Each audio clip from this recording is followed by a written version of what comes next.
La terre, ça va pour les pots de fleurs, pour les terrasses. On l'amende, on met un peu de compost dedans. Ça va pour des cultures, on va demander comme ça beaucoup de nutriments. Mais c'est ce qu'on a là. Donc ça, c'est une terre amendée, c'est pas la terre brute. On l'a criblée, on a retiré tous les gros cailloux, on a mis un peu de matière organique. C'est déjà une terre améliorée. Ça, on peut pas mettre ça partout sur les toitures végétales. Parce que quand on végétalise les bâtiments, on va toujours travailler avec le poids à saturation en eau. C'est après de nombreuses pluies pour que les ingénieurs structurent ils dimensionnent les bâtiments avec le poids maximal. Et si on utilise de la terre, la densité de la terre à saturation en eau, c'est 2,2. C'est-à-dire 1 mètre cube pèse 2,2 tonnes. Je ne sais pas si tu vois, c'est comme le béton. C'est aussi lourd que du béton. Le granit, c'est 2,8. On n'est pas loin du granit, à saturation en eau. Et donc, si on veut que les toitures végétales ne coûtent pas trop cher, si on veut qu'elles permettent à l'eau de bien s'écouler, eh bien on va utiliser du substrat qui sera bien plus utile pour les plantes qu'on va installer que de la terre. Parce que la terre, c'est lourd, donc ça fait des bâtiments avec des structures très chères. Donc ça, c'est déjà pas très vertueux. Et puis, c'est un autre inconvénient, c'est que c'est souvent très compact. Parce que les terres, aujourd'hui, qu'on utilise pour faire des plantations des abords des bâtiments, ce sont des terres de décapage, qui sont des terres agricoles souvent très appauvries, très lourdes. Et pour la végétalisation des toitures, on va toujours chercher l'inverse. C'est-à-dire on va chercher beaucoup d'air dans les substrats. Et donc, c'est pour ça qu'on parle de substrat, c'est-à-dire on va faire un mélange, un alliage de plusieurs matières minérales et organiques pour pouvoir nourrir les végétaux, faire que l'eau pénètre tout de suite. Parce que la terre, quand elle est sèche, tu verses de l'eau, l'eau elle s'écoule à toute vitesse comme sur de la laine. Donc il faut un temps d'imprégnation. Dans le cas des substrats, si le mélange est bien étudié, eh bien l'eau elle va s'infiltrer tout de suite.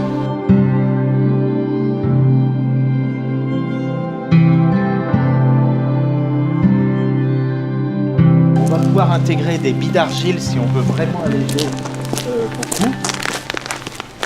Alors là, par exemple, ça, on a un poids à saturation en eau qui peut être 5 à 6 fois moindre que la terre. Et donc, c'est de l'argile qui est floculée, on la chauffe, et donc dans ce four, comme ça, on produit plein de petites billes.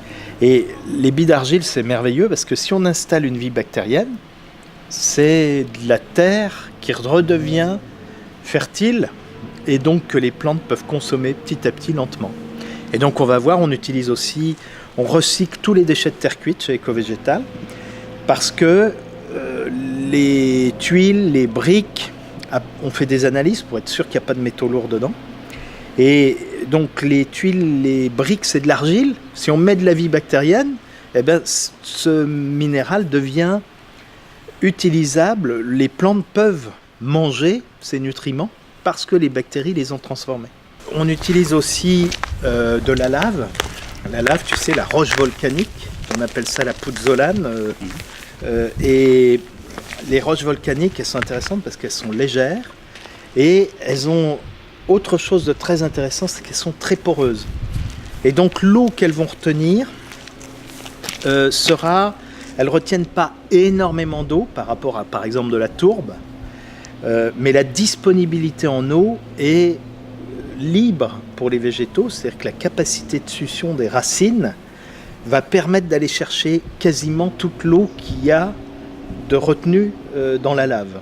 Inversement, la tourbe, elle va retenir beaucoup d'eau, mais il y a très peu d'eau qui est disponible parce que la capacité de succion de la tourbe est supérieure à la plus grande majorité des végétaux.